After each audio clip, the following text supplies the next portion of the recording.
anymore. I still am. We are live, calling Chris Anderson in London. Hello from London, calling Rick Beyer in Chicago. It's hello from Chicago. How you doing? I'm doing well. It's a beautiful day. Excellent. It's the 216th anniversary of the death of Alexander Hamilton. I know that you are deeply moved by this. Well, I am, and you should be deeply moved by the fact that it's the anniversary of the Battle of the Boyne. So there you go. So to you. It's things to keep us moved. So we welcome everybody to History Happy Hour, and we're here every Sunday at 4 p.m. Eastern to talk about history. Please give us message us and let us know you're here, and say hi, tell us where you're from, and we'll start in a moment or two with our topic today, which is, of course, Marie-Madeline Fourcade, the French resistance heroine, and we'll get to that very shortly. Chris, before we get to that, I think you know what we have to do, don't you? Oh, drum roll. Excellent. Oh, but I'm not. I need another drum roll.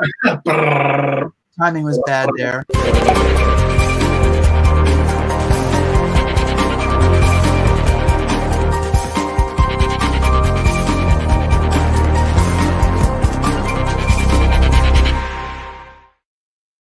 All right, the bar is open. And, you know, before we bring Lynn on, we have been doing this 17 weeks. Did you realize that? I did not realize that. No. 17 weeks. So I wanted to just show what's happened to us over at that time. So this is week 1. Here we are. I can see my ears. We're serious young men on a mission. And here we are now by about week 15, I think is the last photo. So significant hair growth. Yes. But we look happier. We do? Okay, good. We do. Maybe goofier. I'm not sure which it is, but in any case, we have aged over this time, and we'll keep this this going so that we can see how it continues over the weeks. We'll reach the point where the long hair just falls out, and then I'm bald. Yeah. There you go. So our topic and guest today are really close to my heart. I've been a fan of Lynne Olsen's for more than 20 years, since I read The Murrow Boys, which she co-authored with her husband, Stanley Cloud. Lynn's a New York Times bestselling author with, I think, 8 books, history books, many of which have to do with World War II and Britain's role in World War II. And some of those titles include Citizens of London, Last Hope Island, Those Angry Days, and a book that made a big impact on you, Chris, A Question of Honor, about the Kosciuszko Squadron. Former U.S. Secretary of State Madeleine Albright, who is not here with us today, has called Lynn our era's foremost chronicler of World War II politics and diplomacy, and many of her books grace my shelves here in Chicago, including her most recent one, Madame Fourcade's Secret War. And so it is a great pleasure for us to welcome today Lynne Olsen. How are you? I am fine. How are you? Excellent. Great. Lynn, did you bring a cocktail? I did. What'd you bring? Wine. Wine. Excellent. Wine. Oh, we're all in the same. In the spirit of things. 2 reds and 1 white. Yeah. Well, you got to cover your bases. Well, we're thinking of France. I did go out and made sure to get a French wine. It's only a little, table wine, but, it'll do. It'll do. Nice. Yes. So the subject of your book and the subject of our show today, Marie-Madeline Fourcade, at age 31, became the leader of one of the largest and arguably one of the most important resistance organizations in France during World War II, the Alliance, or I'm sure the French say Alliance or some such thing. And I first heard her story some years ago, staying at this amazing bed and breakfast in Normandy, Manoir Canet, run by her son, Jacques Fourcade, and his wife, Alix. And we have been there many times over the years, and it's a wonderful, wonderful place. And I was so excited, Lynn, when I heard, when Jacques told me, actually is how I first heard of it, that your book was coming out, excited that this story would become much more widely known. And so I wonder, tell us a little bit about your subject, Marie-Madeline Fourcade, and how you came to write about her. I really found out about her when I was doing research for the book I wrote right before Madame Fourcade's Secret War, which is called Last Hope Island. And that book is about the relationship between Britain during the war, and the occupied countries of Europe.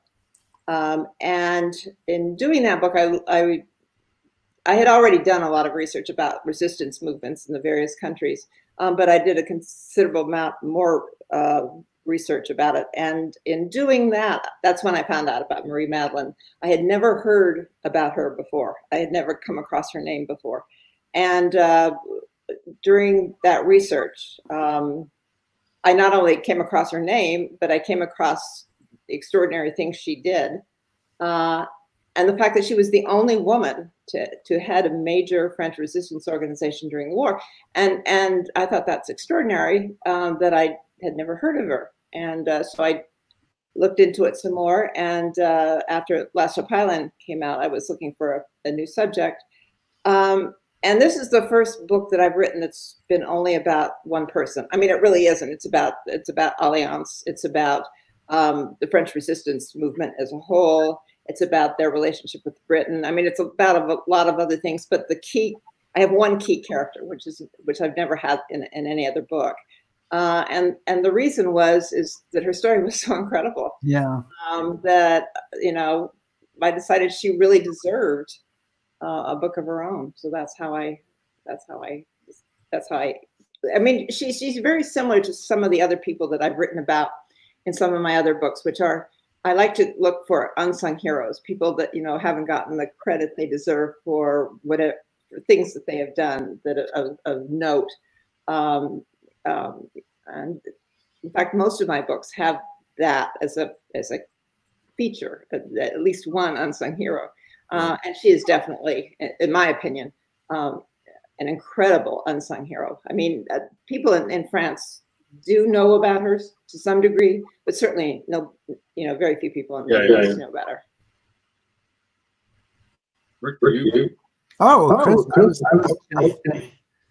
No, okay. Well, one of the things that struck me, I mean, we'll figure this out eventually. 17 weeks in, but still, Lynn, we're still working on the routine, but we're getting there. Okay, well, honestly, I'm sure we'll get to the fact, just the thing about her being the only woman involved in intelligence, because I do want to get to that. But one of the things that really grabbed me was, how she gets involved in this. And I'm going to use the code name because it's the one I remembered as I was reading the book, but her relationship with Navarre. And even before the war, they're saying something's not right here, which, now, of course, we know how it all plays out. But at that point, nobody could have imagined that France would be in that position. Right. Yeah. How does somebody who's a kind of a upper middle class French woman, not brought up, how does she find herself involved in intelligence and raising the alarm before the war even starts? It's an incredible story. She was not actually raised in France. Her father was a shipping executive, and she was raised in Shanghai.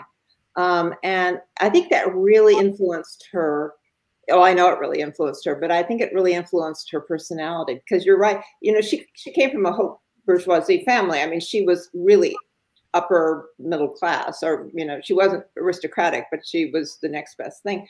And so, young French women did not have the kind of upbringing she had, which was in Shanghai, she was allowed to do a lot of things that she could never have done in France. I mean, her parents were quite free-spirited.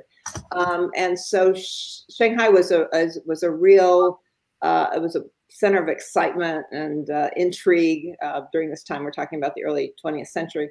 Lots of drug smugglers, gangsters, Bolsheviks, White Russians. I mean, it was an incredible place. And she loved it. She had a spirit, I think, of adventure, and she craved it, I think. And, of course, if she'd been raised in Paris, that probably wouldn't have happened. So that really influenced her. She came back, and she had this real love of France that was quite unrealistic, I think, having not grown up in France. So when she came back her father died, and her mother and her siblings, and she came back to Paris, and she went to school there. And then she married very early, before she was 18. She fell in love with a young French military intelligence officer and married him. And I think one of the reasons she did is because he was about to be sent to Morocco, which was another place of excitement, adventure, and danger. And so she went off to Morocco and was married not all that long. She had 2 children almost immediately. But she did not like being married. She did not want to be a wife and mother. She did not. He was very traditional Frenchman. He wanted her to be at home with the kids and just take care of the kids and him. And that wasn't her idea of her life. And so she left him, still in her 20s, and went to Paris. So she was, right from the beginning, she was not an atypical French woman. She rebelled against the whole idea of that women were, supposed to be confined to their domestic roles, and she refused all her life to go along with that. So that, I think, had a big influence. She met Navarre, this French military intelligence officer, shortly, about 4 years before the war began in the 1930s. And he was very anti-German. He thought that the Germans, that the French should be building up, should be strengthening their military forces against Germany, and not appease Hitler as the French were and the British were at that period.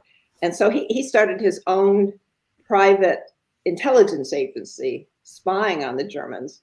And he enlisted Marie-Madeline in this effort even before the war began. So she was starting to learn how to be, a spy even before the war came along. And so they were busy with this private intelligence, and he was getting intelligence from all over, and he would publish it, in articles, talking about the German buildup in planes and, in the army, what they were doing. So, that's her background, before the war actually began and before they actually began this network. Right. So she was assisting Navarre, his code name, and essentially he's arrested eventually, and or unable to keep leading. She takes over. She is, I think, very young, like 31 years old at 31, that time. Yeah, when she took over in 1941. She's in a society which obviously is a very conservative society, not really necessarily open to young women being leaders of large organizations, especially what is in essence a military and intelligence organization. Right. So how did that play out? How did she manage? I mean, how the heck did she manage to do that?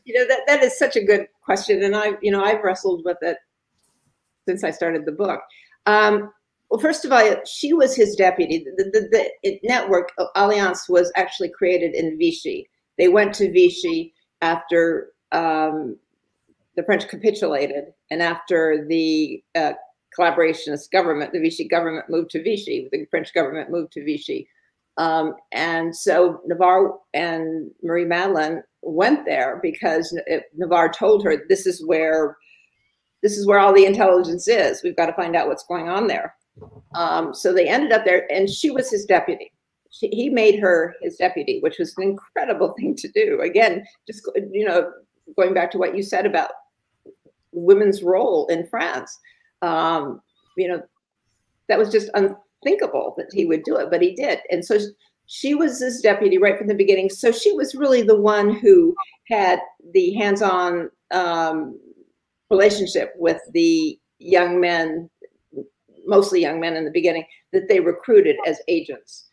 She was the one who taught them to code, how to do their job. She was the one that gave them money, found them places to live, found them places to hide. So she was involved in all that, the kind of administrative, logistical stuff. So they got to know her in a way that they did not know Navarre. and who was up there big dealing it with Petain, actually spying against Petain, but big dealing with him. So Marie-Madeline, that was her role. So that's how she learned to be a intelligence network leader as well. But it still doesn't answer the question that you asked. How did she do it? It's a question that I asked everybody that I interviewed. How did she do it? And what came across to me from what people said was that she was just an extraordinary person, that she had an aura of authority about her. She was really beautiful by all accounts. She was a beautiful young woman, but she had this incredible aura of authority that made men, military men, agree to her as their leader, which is, I interviewed, there were a couple of people that I thought were really good in trying to explain what she was like. And one of them was the son of one of her top lieutenants during the war. And I was interviewing him in Paris, and he said, actually, he is her godson. And so he knew her from, the time he was very young. He said that if you walked into a room and she was there, the only person that you focused on was her, that she had this extraordinary charisma that just took over. And he said he was scared of her. I mean, that he was, really in awe of her all the time when he was growing up. But that she just had this, this thing about her that made people really respond. He also said to me, and I think in many ways this explains her more than anything else that I heard about her. He said she didn't operate according to society's rules. She operated according to her own rules. Basically, she acted like a man. And I think that's, she refused to be put into any kind of box that said woman on it. I mean, she was herself. She knew herself.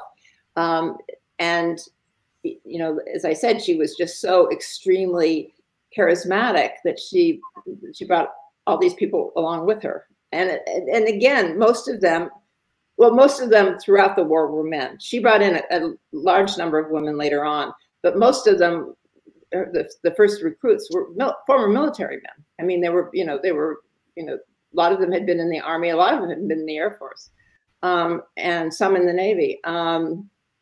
So it's a question that I can't really answer. I think, you'd have to know her to be able to really kind of get the, maybe the feeling of why she did it, but there's no question she did. And yeah. She was a true leader. When you say that, and it reminds me oddly of Joan of Arc. You have the sense that there must have been something about Joan of Arc, right, that made people willing to go on over there. Same kind of deal. Yeah. Well, I was going to say, when I was reading it, I thought a lot of Major Winters from Band of Brothers, who I knew really well, and I would just see him walk into a room, even before the fame of the movie, and everybody would stop talking, and he was there, and he just commanded the room immediately. Yeah, there are people like that. I mean, I haven't run into a huge number, but I have some that are just that are extraordinary. You can't really explain. Right. They just are there. I mean, they just have it. And she did. Well, one of the things that I kind of struggle with the guests and the people I talk about is a lot of Americans have a very kind of skewed view of France during World War II and French history and what happened. And one of the things that I think our listeners would benefit from is kind of getting your thoughts on what is the resistance, because there's no one resistance head, and so I think to help our listeners understand what we mean when we say the resistance. Yeah, the resistance really in all countries was very amorphous. I mean, the resistance is kind of a catch-all term for rebellion against the German occupiers. In France, there were, it's very complex in France. I mean, there were resistance networks and resistance movements, and resistance networks tended to be active, to be actually doing something. And I'll talk about the various kinds of resistance networks in a second. And then there are the resistance movements where people are against the Germans, but they may not be doing anything. In other words, they may not be collecting intelligence or being involved in sabotage. They may be, you know, putting out underground newspapers, but they're not actively fighting, you know, doing something active to resist the Germans. When I talk about the networks, in the book, I talk about three different, first of all, the networks, there were hundreds of resistance networks all over France. There were some major ones, and then there were some very small ones. So, you know, Marie-Madeline's intelligence alliance was not the only one by any means. I mean, there were a lot of intelligence networks. It happened to be one of the biggest and one of the most influential, most important, but there were many, many. And I basically break it down into three important kinds of missions that these resistance networks did. One is the one that I think most people know about, or if they know anything about the French resistance, and it's the one that gets the most attention from books, from movies, and that's sabotage. The overt rebellion, the overt fighting against the Germans.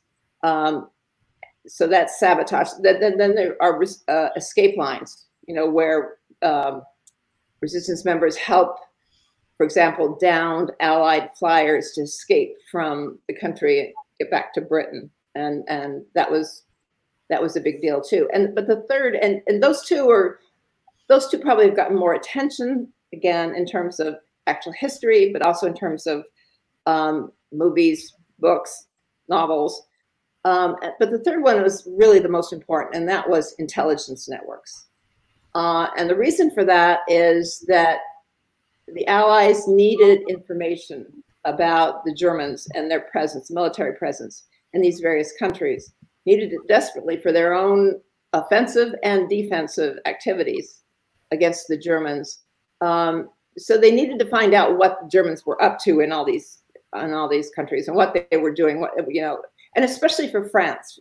France was incredibly important for the Brits because obviously it's the occupied country closest to England, which means that especially early in the war, that's where where German planes were based. Most German planes were based, the ones that bombed London and other British cities during the Blitz, the ones who, you know, basically tried to knock out British defensive capability in the Battle of Britain. They were based in France. So it was vital for England to know about them. Also, the German submarines that were, you know, active in the Battle of the Atlantic, trying to strangle British supply lines, their submarine bases were in France. So it was absolutely essential for the Brits to know what was going on in France.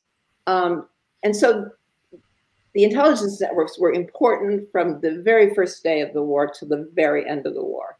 And Marie-Madeline's network supplied an extraordinary amount of important military intelligence to the Allies, both to the Brits and the Americans. But it's also unique in that it was created in the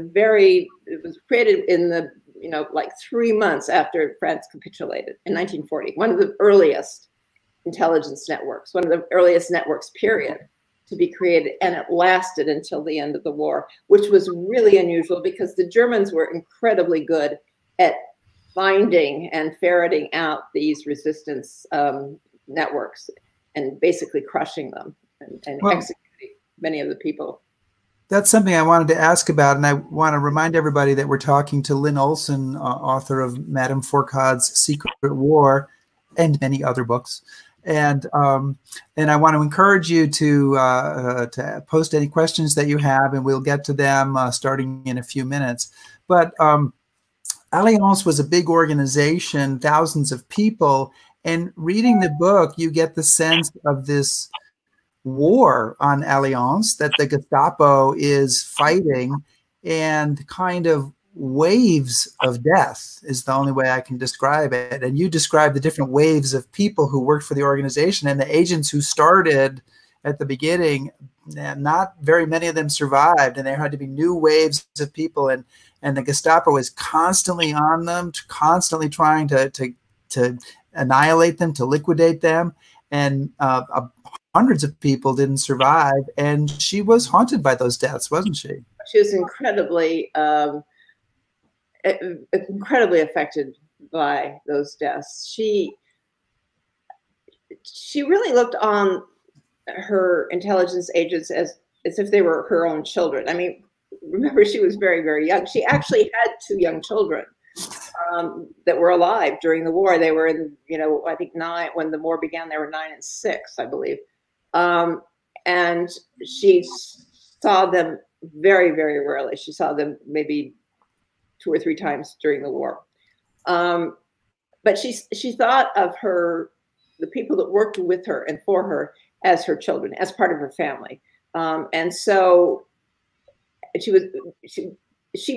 helped build this organization up. So many of the people who were with her in the beginning, when there weren't that many people, she was incredibly close to.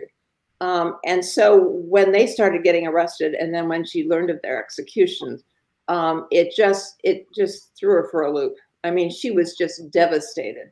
And she talks about, in her memoir, she talks about how every time she heard of another arrest or another death, and she had to mark it, she had a list of her agents and mark that person out. She said it was like she was wielding an executioner's axe. She was just heartbroken. But the thing is that she kept doing it. I mean, she kept it together. And she was the one that did it. She was the one that kept it together. When whole sectors were wiped out by a Gestapo purge, then she would, find other people and send them in there. And as I said, it survived, until the end of the war. It was an extraordinary a bit of leadership on her part. Can I ask my question, Rick, or do you want to pipe in another question? No, you go in, and I'll bring in some of our questions from viewers. All right. Well, one of the other things that struck me, I mean, I had a pretty good general sense of French resistance movements and what was involved, but the politics behind keeping her network going. So she's not only dealing with the Gestapo, but she's dealing with communists and de Gaullists and SOE and MI6. And one of the things that I think makes Alliance unique too is she's not in the communist camp. She's not a de Gaullist. So what do you think it is that why she said no? MI6, that's the agency I'm reporting to. They're running. Why did she kind of separate herself up from that whole, the politics of? Well, MI6 initially, when Alliance was getting started, Navarre, his real name is Georges Lousteneau-Lecault, but it's much easier to say Navarre. Navarre went to, they needed money. They needed money to be able to not only to keep this infant network going, but to expand it the way they wanted to. So they went to both de Gaulle, who had just gone to England and was founding the Free French movement, and they went to MI6 basically to be funded by, and so they were fairly open. I actually don't think Navarre was all that open. Navarre was an old colleague and rival of de Gaulle's, and I think it was pretty obvious they couldn't stand each other. And so I think Navarre did everything he could to make sure that de Gaulle wouldn't be the one that would fund them. Right. And in fact, when de Gaulle got this letter from Navarre, he said, basically, anybody who is not for me is against me. That was de Gaulle's whole modus operandi, that you had to be totally loyal to de Gaulle. You couldn't work for anybody else or help anybody else. And the Brits were just thrilled to have this, fledgling network run by a very experienced military intelligence officer. So they immediately, MI6, the intelligence agency, immediately said, yes, we will pay for it. And not only that, we will send you radio sets and we will give you all this stuff. So right from the beginning, MI6 was their sugar daddy. I mean, and so they were incredibly close to MI6. And Marie-Madeline was really loyal. She hated this whole the political stuff. The French are incredibly political, and they were very political during. No, no, right. I did not believe this. Well, you know, I knew that, but I didn't realize the extent and the depth of rivalries and antagonisms there were. And she just insisted. She tried very hard to stay out of all that, and she kept saying, you know, we're supposedly fighting the Germans, not each other. But in fact, many times they were fighting each other more than the Germans. But she remained loyal to MI6 right till the end, and she tried very hard to stay out of the politics, and she couldn't eventually. I mean, she dragged into it, but she really did think that her and Alliance's main function was to report on the Germans, not to get involved in these feuds that were going on all the time.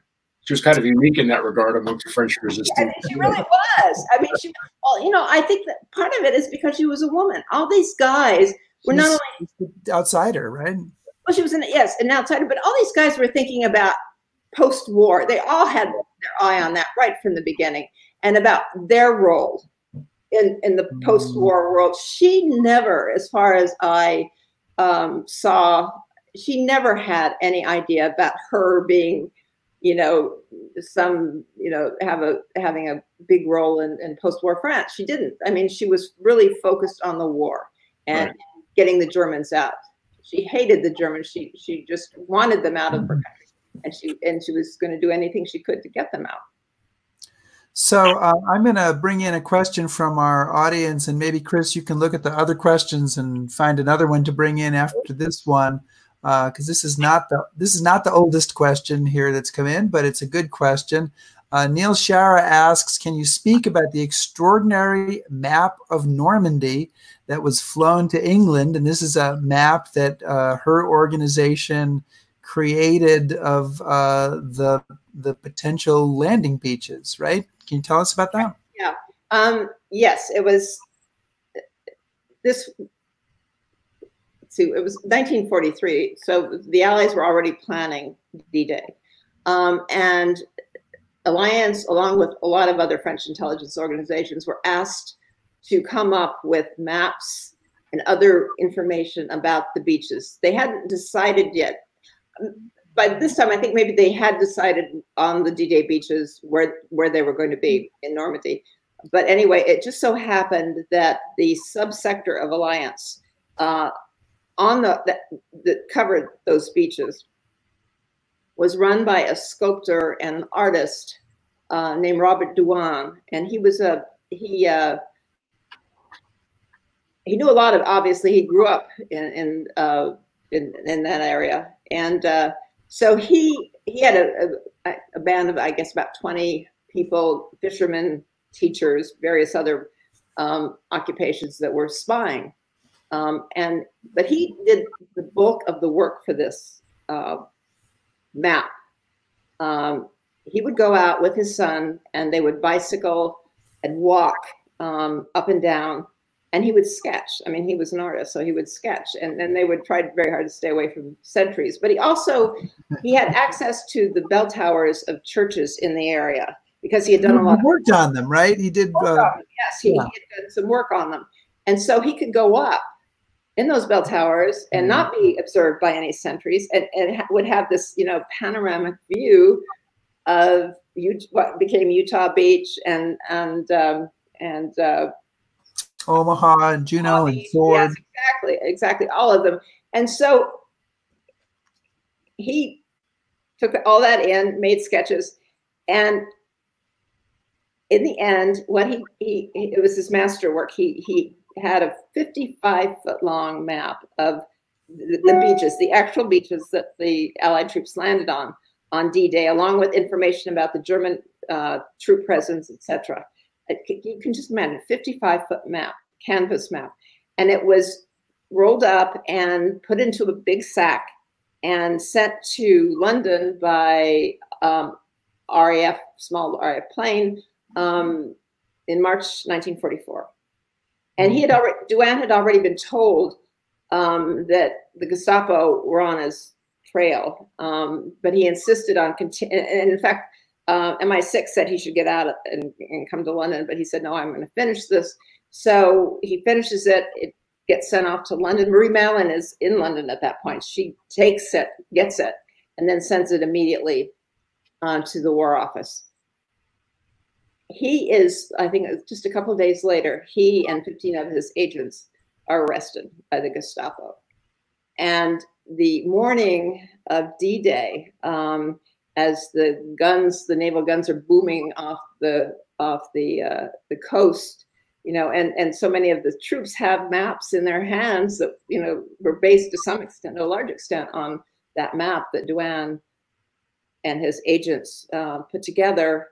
He and the 15 agents were taken out of their jail cells, and they were shot in the courtyard. They were killed, and their bodies were put into a truck, and nobody knows where they were buried. So he sacrificed his life for it, but it was an incredible. It was really, really important.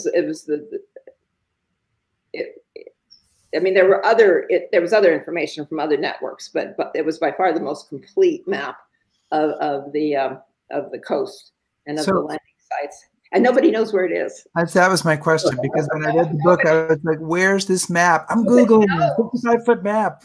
55-foot map.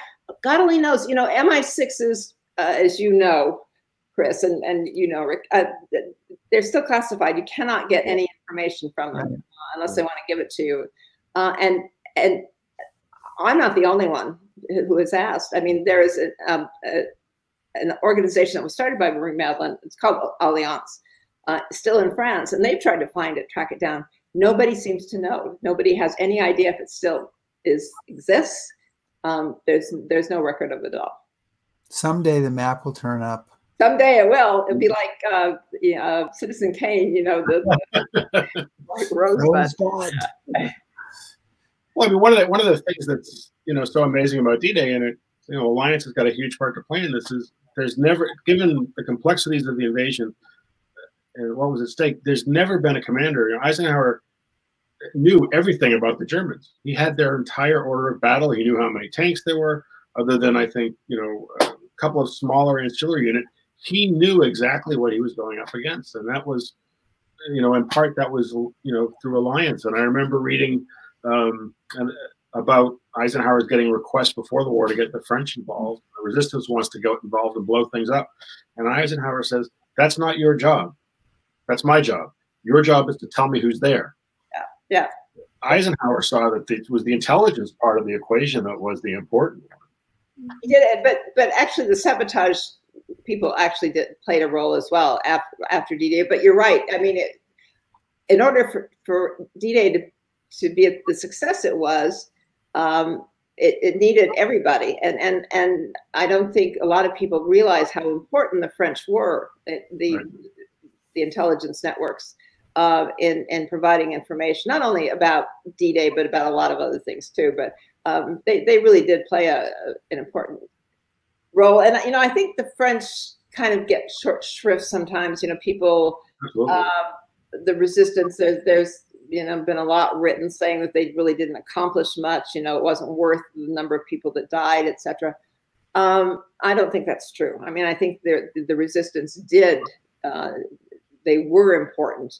I mean, I think Marie-Madeline, by Alliance by itself, was extraordinarily important.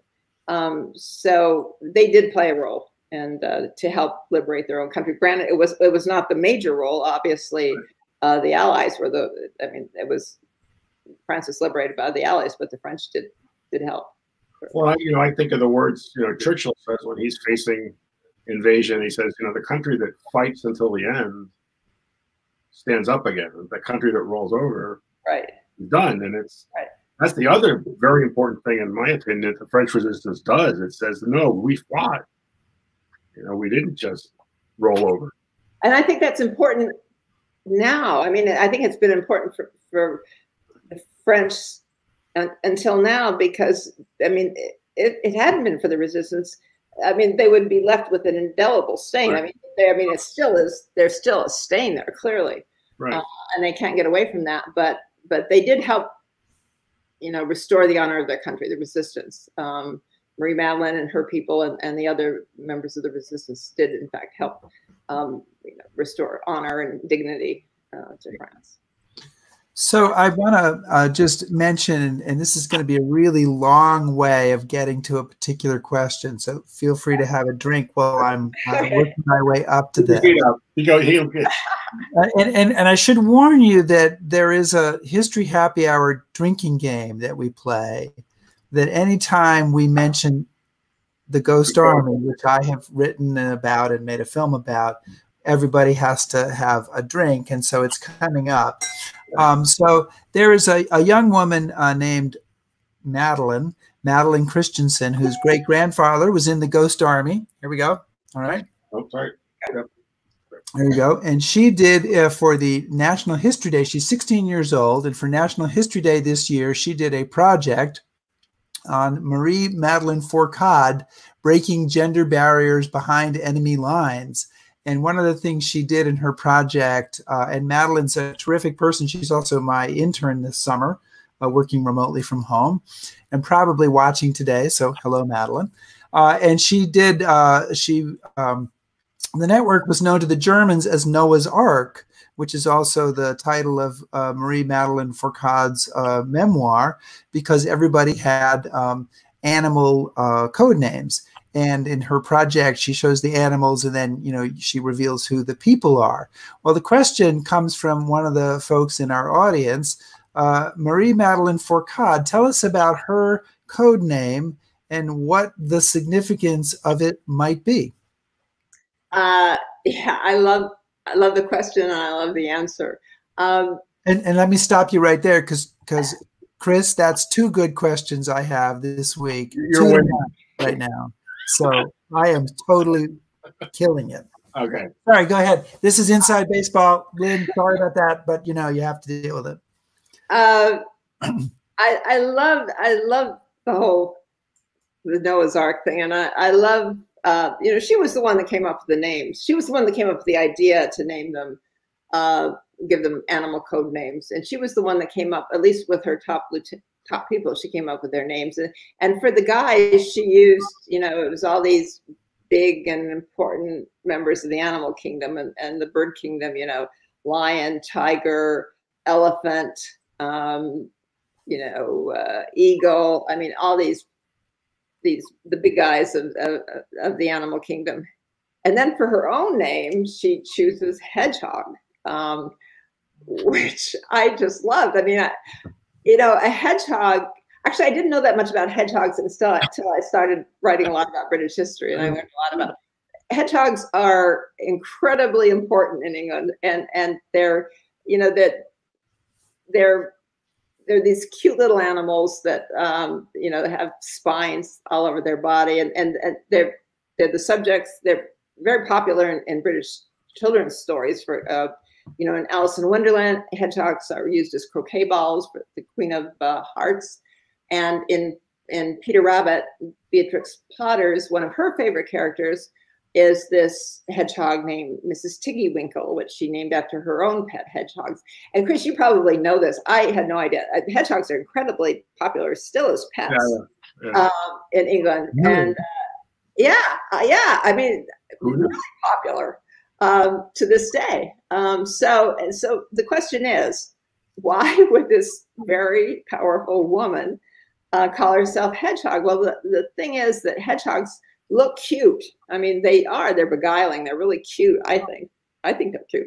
Anyway, but when they are threatened, they curl up into a tight little ball, and those prickles on their body stick straight out, so that any potential predator, including a lion, is a little hesitant to mess with a hedgehog because they're going to suffer the consequences. And so I think that was part of Marie-Madeline's, idea behind it, that she may look unthreatening as a woman, a young woman, but in fact she can be just as, threatening to the Germans as a hedgehog is to a lion. But before Chris asks his next question, I would ask, did she give the guys these code names of important animals to kind of feed their male egos? I mean, what do we think is going on there? You are the lion, you are the tiger. And they're like, yes, I am the lion. Yeah. There's probably something to be said for that. I mean, I think she was really, again, this goes to her ability to get these guys to fall in line with her, you know, and to follow her. And, you know, she did have this aura of authority. I mean, she expected to be obeyed, but she, you know, I just would have loved to have seen her in action, you know, with guys, because they not only respected her, you know, I think they really cared deeply about her. You know, she was really important to them, and so I wouldn't be at all surprised if that wasn't, you know, feed the male ego a little bit, and you know, it worked, I think. Well, it needs feeding. So let me turn it over here to my incredibly intellectually powerful co-host, Chris Anderson, for the next question. Well, one very quick one, and you've alluded to it a little bit, but we had a question from my friend Ted, and Ted is interested in the finances and how does the kind of the resistance pay for itself? I mean, I was fascinated. You mentioned in the book at one point the Alliance sets up its own bar. So were all the funds coming from Britain, or were they funding? Pretty much. Okay. Yeah, pretty much. MI6 financed the whole thing. That, I mean, it cost a lot of money. They were because Alliance was so important to them. They spent an enormous amount of money on Alliance, and it would come in. The money would come in usually in various ways, but there was I write in the book about kind of a taxi service, you know, that was run by the RAF. Little planes would fly in from Britain to various landing spots in France, where Alliance landing spots, and these tiny little planes would be carrying money. They would be carrying new equipment like radio sets. And they'd be carrying agents. The agents would go back and forth to London. So it really was a taxi service. In fact, she went to London via this taxi service. So the money was coming in, but it was British money. It was MI6 money. And as I said, I don't really know how much they paid, but they spent an enormous amount. Oh yeah, I just remember reading the book. You know, $1 million here, $1 million there. Yeah, $1 million here, $1 million there, whatever. And you know, quite frankly, certainly if you were in the top echelon like Marie-Madeline and our other guy, I mean, they'd also send in cigarettes. They'd send in chocolate. They would send in stuff. Sometimes with they would send in things that nobody had in France. So they did get, you know, extra fringe benefits as a result of it too. So I have a question from Madeline, who I just mentioned, who did the project, the National History Day project. And she says, I really respected that Marie-Madeline and the other women of her organization used their brains and wits to gain information. Marie-Madeline said she was not a Mata Hari. Do you think that the other women in her organization were respected or treated differently? You know, I'm not sure, Madeline, if she was the one. I think I quoted one of her agents, Jeanne Rousseau, who was one of her big agents. She found out a lot about the V1 and V2 terror weapons that Hitler was developing. She was a young French woman in Paris, and I think she was the one who said it.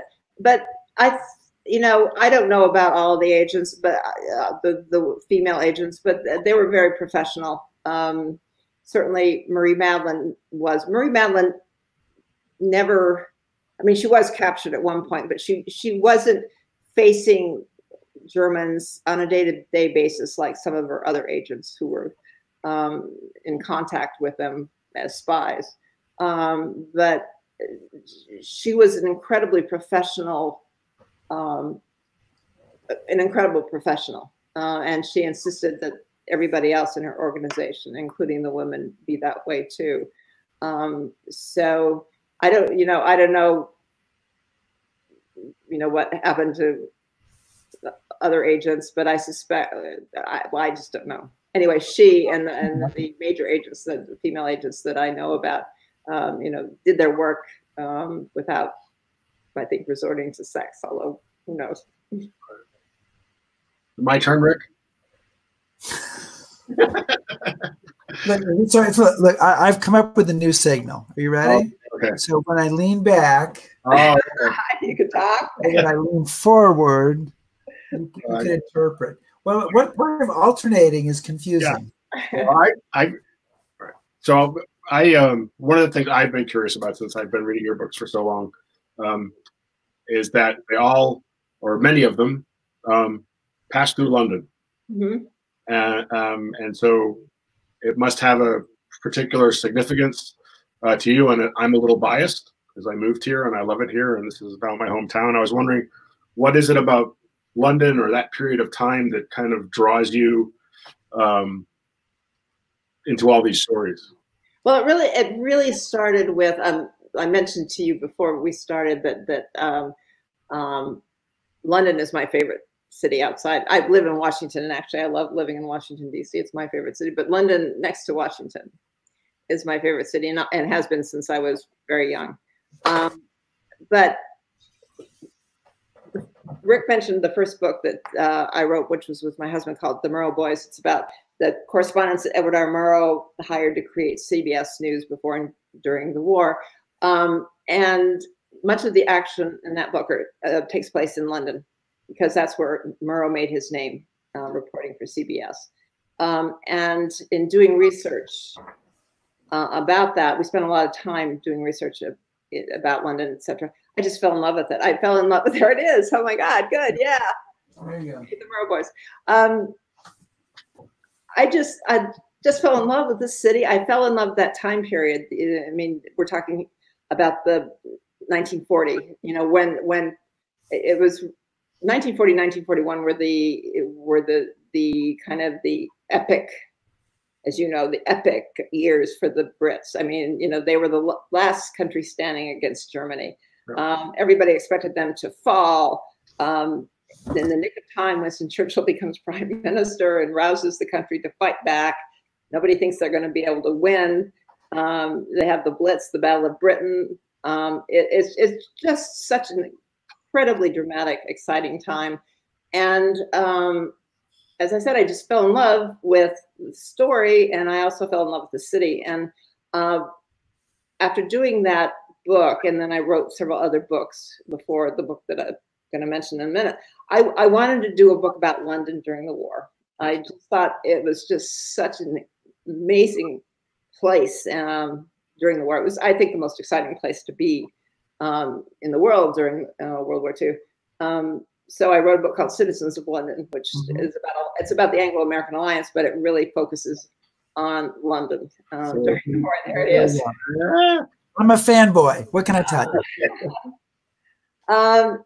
So, for basically that's why and then, if you focus on a period of a period, then you find out things about every book. You find out something new, and then you think, oh my, that would make an interesting book, and so that leads you to the next one and the next one and the next one. So virtually all the books that I've written 8 books, as Rick said, but 7 of them have been in some way about Britain and World War II, including this book. I mean, there's a lot about Britain in it.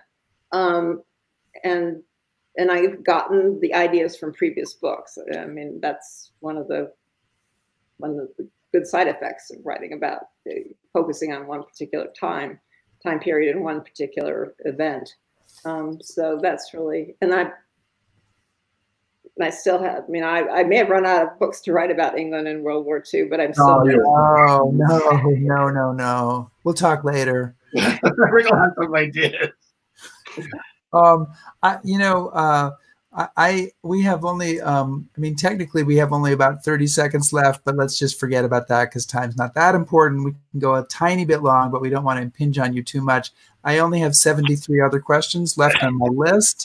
But I'm going to skip my list because someone asks us, they said, please tell the story about her being captured. And I would say, don't tell all of it because you should buy the book, but give it, when was she captured? And obviously, I mean, perhaps people don't know, obviously, but she did survive being captured, but she faced her own personal moment with the Gestapo, didn't she? Yeah, she did. She was captured twice during the war. The second time was after D-Day. She'd been in England until after D-Day. She'd been there almost a year and came back and went to Aix-en-Provence in the south of France.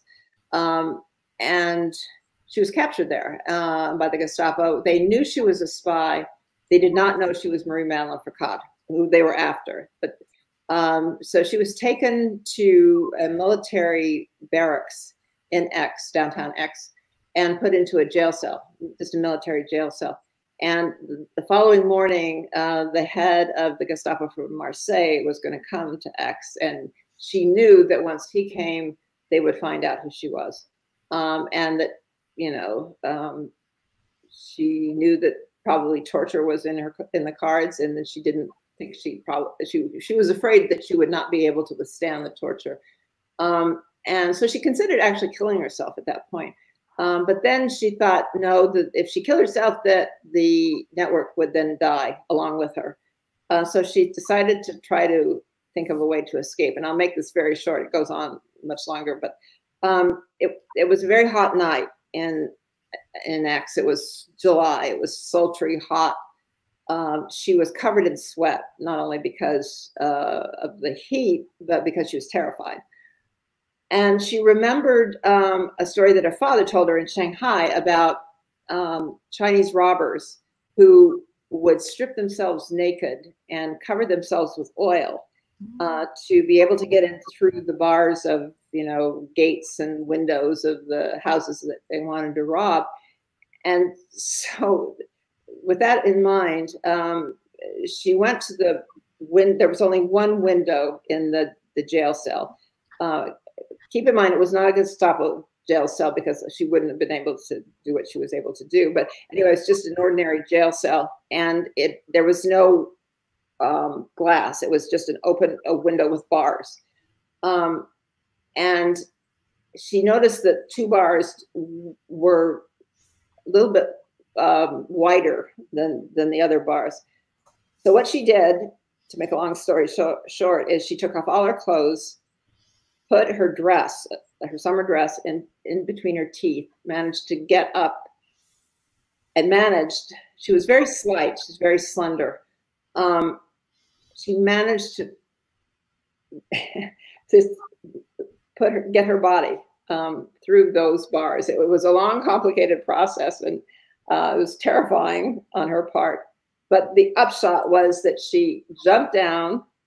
She was naked. She crawled across the street on her hands and knees with the dress still in between her teeth, got across, put on her dress, and made her way back to Paris. It's an amazing story. It's all true. I mean, it's just, wow. It's just stunning. Wow. And you can, there's a picture in the book, a photo of her at, where if you look very carefully, she's got bruises all over. She's got bruises all over her face and all over her neck. But, you know, talk about presence of mind. Ooh. Lynn, if only this were a 2-hour show, we have so many more questions to ask you. But when's the movie coming out? I think is the one that everybody would like to know. Well, there are discussions going on. Sure. It's one thing that one finds when something's optioned, it takes forever. So I can't say anything yet. No, of course not. As long as Rick's going to portray Navarre, I think. Okay, it's a deal. No, I think I'll be some old Frenchman. But Lynne Olsen, thank you so much for joining us today on History Happy Hour. And this has been absolutely amazing and fantastic. So we really appreciate your being here. We're going to drop you out now to finish our show. If you want to hang around and say hello to us at the end, you can. And if you need to go someplace else, that's also good. But thank you so, so much for joining us. Well, thank you for having me. It really was fun. Good. We've had many comments of people who've read your book, who appreciate your being here, who are delighted to hear from you. So thank you so much. You guys take care. Thanks. Cheers. Wow. Woo. There you go. I know, and now we're already long, so we're gonna have to finish it up. But dude, you are on tap here for what we like to call history all around us. Although I'm thinking we should start calling history all around Chris. Well, because stuff happened where I live. Because it seems mostly that the history involves you there in London. But give us, I'll walk you through these pictures. Give us a sense of what we're seeing. Well, that's me by the statue of Charles de Gaulle, and it's significant because across the street is the building that's, I think, really interesting, but that's the de Gaulle statue in London. And this building here is where Charles de Gaulle on June 18th, 1940, made his famous radio broadcast that's called L'Appel, the Appeal. And this is when he first addressed the French people and said, you must come join me, come fight. And the point, and what he was saying is the war is not over and we are not alone. France is not alone. We must continue to fight. And so particularly in France, that's remembered as a very important thing. And this plaque, this next plaque here is on another building not too far away. And it is in honor of all of the French agents, particularly French SOE agents that were sent on to Europe to engage in the sorts of things that we were talking about. I'm sorry to rush you through that, man. Take your time. If you want to say a thing or two more, it's all good. But now an incredibly important thing is coming up that we really need to deal with, which is the history joke of the week. Yes. And this is all on you, babe. I've heard comments that say your own jokes are better than the ones you're finding on the internet. But there was also somebody who said, I just want to put this up. I saw this comment in the show, which is, let Chris speak. Thank you. Thank you. Is it that bad, John? He says, I feel sorry for him. You should know. Oh, good. Oh. So two Gestapo agents are together. And one Gestapo agent asked the other Gestapo agent, why did the French spy cross the road? And the first Gestapo agent says he was going to switch sides anyway. Well, I'm only glad that Lynn's not here to hear that. Because she'd be like writing up for retraction of the whole. Oh, yes. But you're her biggest groupie, so it's all right. I might be. Are there any other Lynne Olsen books that you want to show everybody before we leave? Yeah, it could be. But Citizens of London is great, and Morrow Boys is great, and Those Angry Days, which I couldn't find my copy of, I think I gave it away, is great. And I want to read the one about the Kosciuszko Squadron, and I want to read the Last Hope book. So I've got some reading. If only I didn't have to keep reading books for the show, I could get to reading those. Chris, do you want to tell us? Our guest next week is Dr. David Murphy. Do you want to tell us about what's going on with that? Yeah, I'm very excited. David Murphy is an Irish military historian, and he is going to be talking about the last 100 days of World War I. He's written extensively about that and the Nivelle offensive, but he's going to kind of walk us through how the war ends. This war had gone on for a very, very long time at great cost with very little result, but it wraps up very quickly, and he's going to talk about how that all happens and what happens at the very end. So that's next week on History Happy Hour, which, of course, is the spot where history is always on tap. It is. And be sure to check out the website. Be sure to see past shows. And Doreen, by the time we're done with you, you're going to be singing the Marseillaise. Right. We should mention also that if you want to send us an email, it's at hhh@stephenambrosetours.com. And if you go to the Stephen Ambrose Tours website and under the YSAHT tab is the fabulous History Happy Hour webpage where we have future guests, past shows, our reading list, and more. So it's all there. Thank you so much, everybody, for joining us today. Really appreciate it. See you next week, guys.